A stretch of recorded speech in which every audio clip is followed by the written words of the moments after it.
sharing stories of faith, hope, and inspiration. This is the Sunday Blessings Podcast.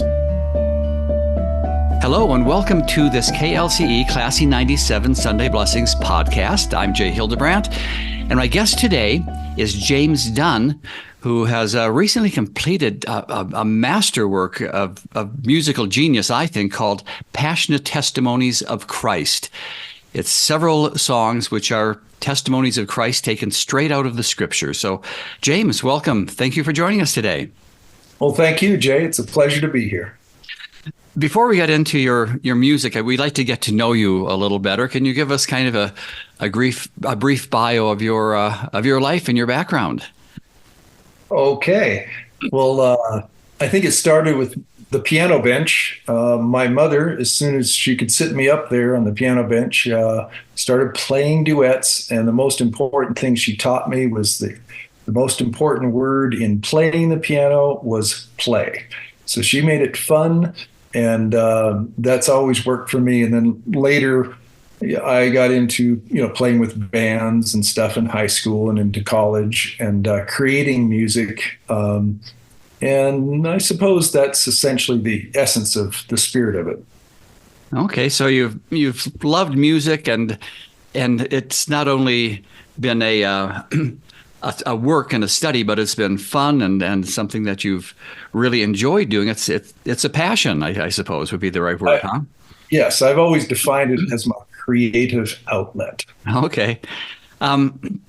Maybe a little bit more about your musical background, what you studied, how you decided to start composing music and that. Sure. Ironically, it began as a drummer, and I actually started writing out, drum pieces on notation paper and whatnot. But then I found that was a little flat, and then I got a guitar, and I found I could make music on that after the piano. And I found that those two instruments were basically the two things you could write on the easiest. From there, at this point now, I have short neck and long neck banjos and ukulele and a couple of mandolins and about 30 harmonicas. And it's fair to say that I'm intermediate on everything and a master of none, but it gives me a lot of creative input for ideas to, develop music with. Because in essence, I'm not really a performing artist. I'm a composer, director, and producer. I make music, but not necessarily on stage in performance. All right. So somewhere along this musical journey of yours, you felt moved to do this work, Passionate Testimonies of Christ. Tell us how that came to be. Sure. Well, I grew up not really attending a lot of churches. We moved a lot as a family, and every couple of years, my mother would drop my sister and I off at the Methodist Church or the Presbyterian Church or the United Church, somewhere between the United States and Canada. And I just sort of was all over the place. But then later in life, when I got married and started thinking more about deeper things, I ran across this one particular scripture, which some call a psalm, and it really intrigued me because it touched me in a way, because the whole passage is about a man's emotional roller coaster ride after his father passes away. And it just really touched me because I'd had that experience. And ultimately I wanted to see if I could set that to music. And that's when the journey began with this project in 1994. Awake my soul, oh my heart, give place no more for the enemy of my soul.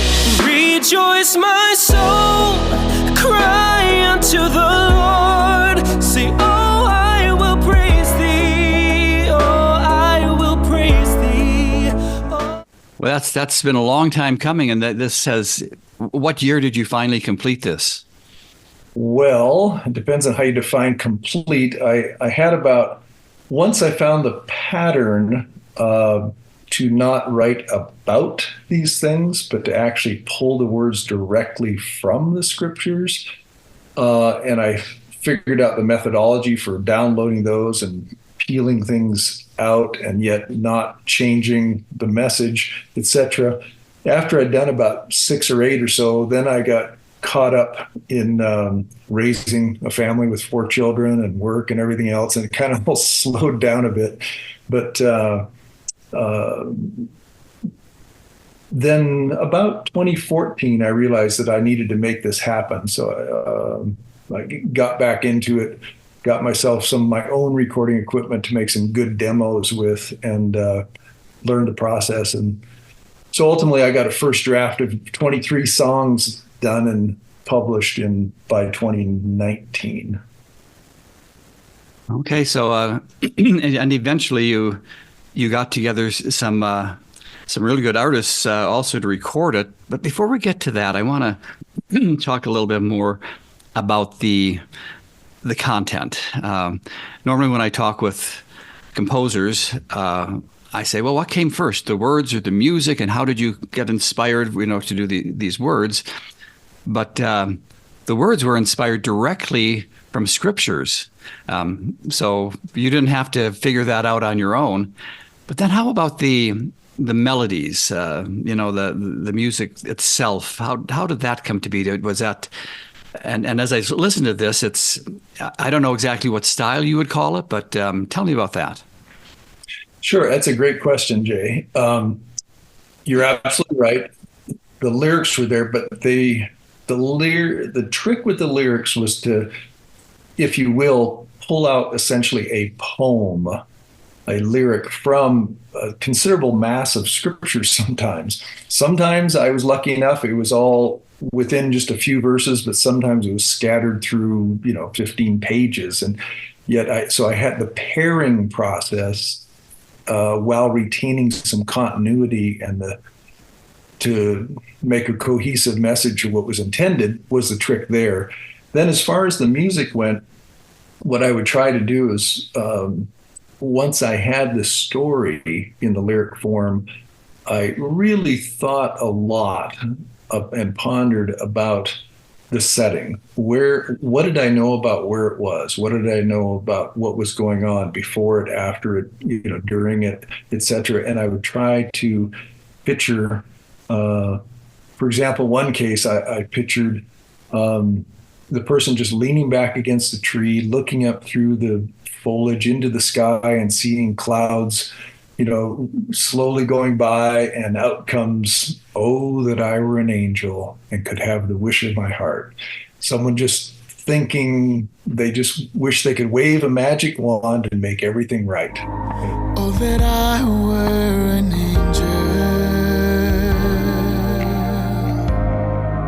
and could have the wish of my heart, that there might not be more sorrow upon all the face of the earth. So I would try to set the music to that and usually do the melody line first, so I have a feel for what it should be, and then apply the chords. Okay. Now, I think of other music that I've heard, and the Handel's Messiah is one that is totally scriptural based. I can't think of a whole lot of others where that's the only thing that's in there for a long work. How many songs are in this? A dozen or so? I've got 10. Let me explain briefly. After 2019, what happened is about a year and a half after I completed the first 23 songs that I'd done, I realized that they were the best that I could do with my own production and et cetera.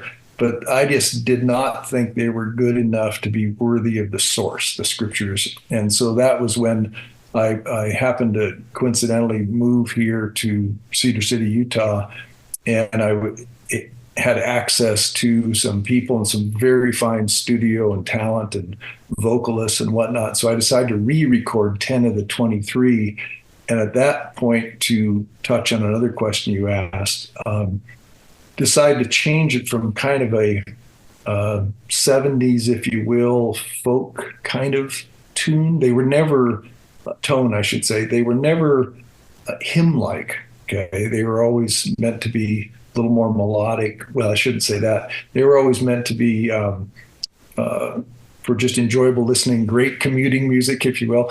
But at that point, a couple of years ago, we decided to do the current version in what you'd call a contemporary pop format, using all the latest in sound design, and it doesn't necessarily have all real instruments. It's what does it sound that counts. And so currently you call it contemporary pop format to make it applicable now, and that's how it is at this point. But as I've listened to it, it still has it uses those elements. It has a reverent tone. I mean, it's not anything like, I guess, what you'd call Christian rock, with heavy drum beats and that kind of thing. No, there's no chance that it would ever lose the nature of the passion in which the lyrics were ever done, from the original character to now. And actually, it's a point well made that the title, Passionate Testimonies of Christ, did evolve from the vocalists that we had there in the booth. We literally had some people in tears in the vocal booth because they had a chance to become these people from the scriptures, and which they had great reverence for. And that's, boy, when I saw them giving it their all and being fabulous vocalists, that's when the word passionate finally hit me. My soul will rejoice. Oh Lord, redeem my soul, make me shake at the appearance of sin. My heart is broken, my spirit contrite. Shut not the gates that I may walk in. Rejoice, my soul. Finally hit me. So I also want to make sure people know that right at the gate, at the outset, that passionate testimonies of Christ these are going to come right at you. These are going to, as my mom used to say, sing it like you mean it. Yeah, I certainly felt that when I listened to these, James. Terrific. Yeah. I'm pleased. So tell me who some of the familiar names are, some of the artists that we hear on this. Well, one for sure is Alex Boyer. Alex is more than a vocalist. Alex is an event. He is just such a fabulous talent in all respects, and having him in the studio was transformative, because he was so thrilled to do the song that he did, that he brought in all kinds of ideas. And in fact, I think we jokingly said that he gave us more material to work with and created, it was longer to edit everything he gave us than it was to record the song. So Alex was just phenomenal. There's so much enthusiasm what he does. I had to put his song 9th on the list if someone listened to it in order just to warm up for Alex. So the heavens opened and the angels came down and ministered to us. Yeah. Silent peace, peace be unto you because of your faith in him. Saying peace, peace be unto you because of your faith in him. And then Conlon Bonner, fabulous high tenor, and he is featured on a couple of songs, and he's just got such purity of tone, and he was so enthused to do these messages that he just took it to heart. Can you look up, having the image of God engraven upon your countenance? His brother, Yehosh, likewise, has a powerful tenor voice, and and lots of nuances. Oh, open your ears that you may hear and your hearts understand the mysteries of God may unfold to your view. Also, we had Amy Lynn Whitcomb, who many people might not be familiar with her name, but she was a 4-chair turn on the NBC show The Voice, and went in 3 levels deep, and she does a knockout performance. We turned her loose because she was also the director of a women's choir, and she did all the arrangements, and she was known for being able to do multiple. Well, let me put it this way: you've heard of sibling harmony, right? Yes. It sounds wonderful. Well, when it's self-harmony, it's even better. And at one point on the song we feature her on, she's actually on 11 tracks at one time. And wow. By your faith, looking forward to the fruit, most precious, which is sweet above all that is sweet. so, yeah, and then another amazing voice, Allie Gardner, is a female vocalist who's been doing a lot of things in South America in Spanish, but we got her to work in English here, and she was absolutely terrific. He took the little children one by one, and they saw the heavens open and angels descending, as it were.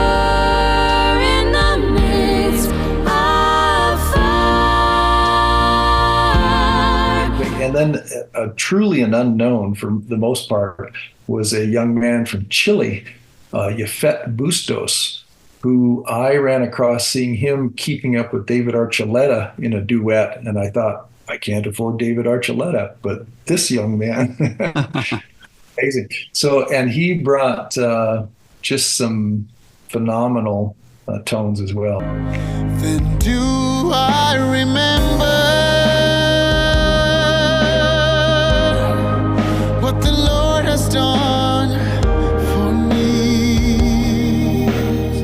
Yeah, there's about 15 vocalists in total on this album. And they're all top notch. That's for sure. Yeah. Let me ask you about when I was talking about Handel's Messiah. That comes from scriptures from the Bible, and I'm sure there are other works that we remember. The songs that are actually the Psalms that come out of there. Tell us where you got your inspiration from, and the scriptures that you use in this. That's a great question. Thank you for asking that one, because it took me a while to actually understand that for myself. What was I being drawn to? What was I enthused to work out? And it turned out to be consistently personal testimonies, personal passions.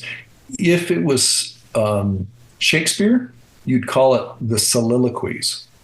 And that's really what it turned out that I was drawn to. And that's why I believe these songs are so touching, because they're personal to the person, singing it, and coming from their heart and their soul, for that matter. And so it allowed me the chance to really dig deep into that passion. And it's really not story writing. It's bringing out the heart, soul, and spirit of an individual from the scriptures. Well, that's and it's amazing. Again, as we listen to these, tell me the titles of a few of these, and what's so powerful about them. Oh, thank you. Well, the lead track is Written in Your Heart, and boy, if there was a simple title that was about how the scriptures should be engraved in your heart and soul. It's right there. And that message is basically about having something literally written in your heart. Written in your heart.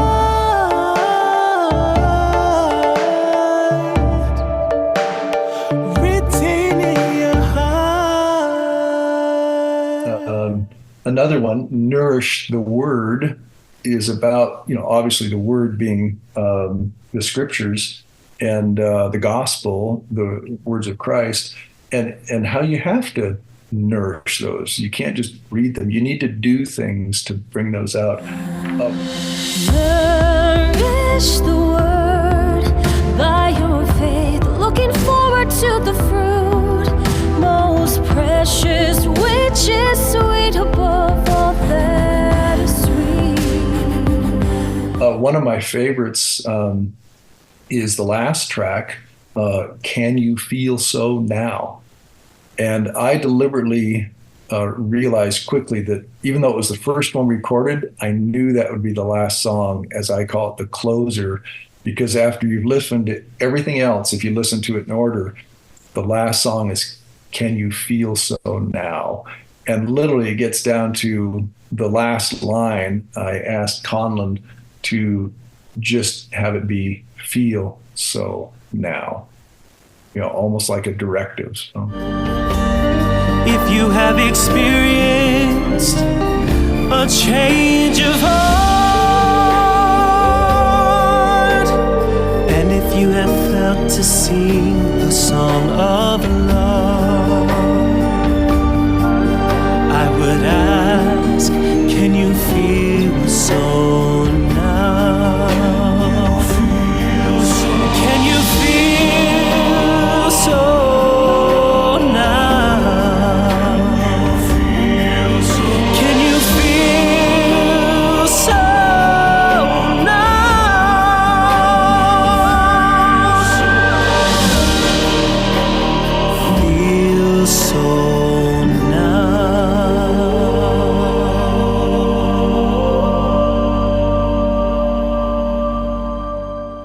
That's powerful. Expound upon that. Those are just 3 words. What's the bigger context of that scripture?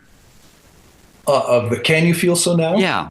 Basically, that song comes from scripture where the power in the whole passage is the questions. When I originally delved into this one, some people call this passage, the interview or the grand questions or whatever. But what I did was I downloaded the whole passage, and then on my very first pass, I attempted to just highlight and pull out the questions only and get rid of everything else, all the explanations.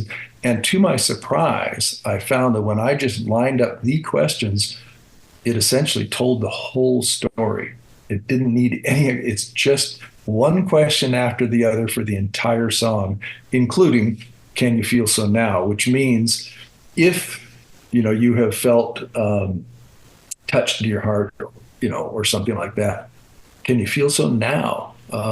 Remember it, if you will, keep it with you, if you will, do it now. So we've been talking about these passionate testimonies of Christ that we hear from people in the scriptures, their own personal testimonies of that. I was just wondering if you would share with us your personal passionate testimony of Christ. Oh, well, thank you.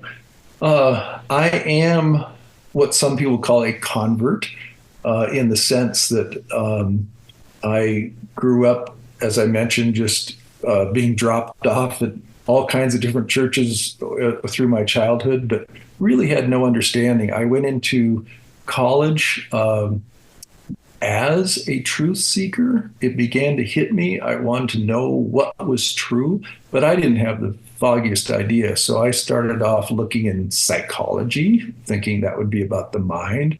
And then I went to philosophy, and I found there's only questions, but no answers there.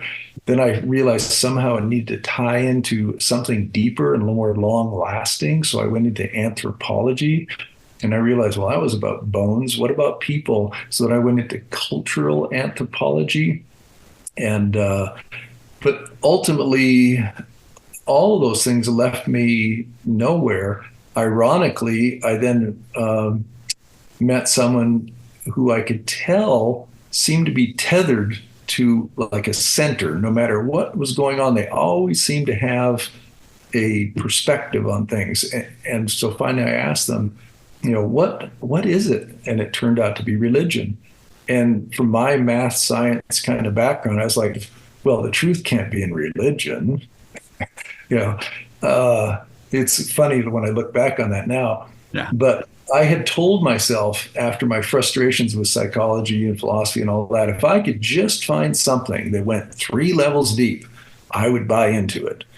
Well, it turns out as I got into these deeper discussions with religion, it went way beyond 3 levels deep. It went, multiple levels in all directions, backwards and forwards into the eternity, etc. And I really struggled with my thinking. I was seeking truth, but not religion. I don't want religion. But I had a commitment to myself and my own integrity based on that, if I could find something went deep. So finally I accepted, okay. And of course, that was life-changing because I really had to learn about what the spirit is, what your inner voices are, and all kinds of things about spirituality and getting in touch with that and your emotions and everything. And it just made me a far better person. Yeah. And so that transition for me. And Jesus Christ eventually was a big part of that, I assume. You're part of your testimony of him because you focused on this. Yes, absolutely. Excuse me for missing that detail. But yes, because the essence of it is that Jesus Christ is the epitome of the nuances of every aspect of everything, the perfect example in every way. And I just marvel at that and always, keep that close to my heart and the image of how to have an eternal perspective makes a huge difference. And I'm so grateful for all of that. All right. Well, thank you, James. That was beautiful. If people want to hear your music, where can they find it?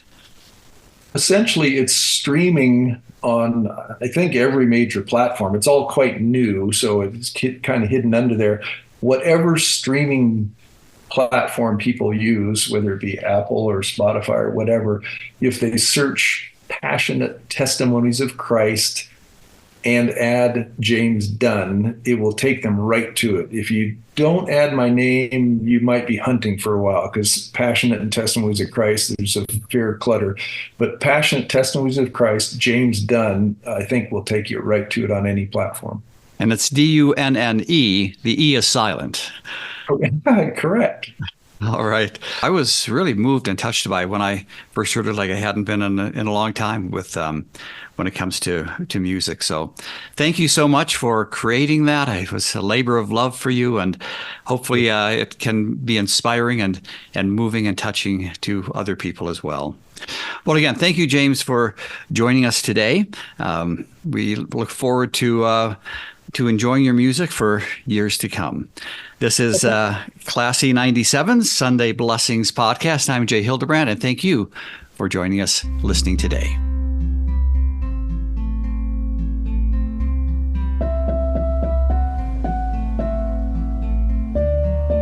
Thanks for listening to the Sunday Blessings podcast. If you enjoy the show, please share, subscribe, and rate the podcast. Sunday Blessings is hosted by Jay Hidebrandt and is a production of Riverbend Media Group. For more information or to contact the show, visit riverbendmediagroup.com.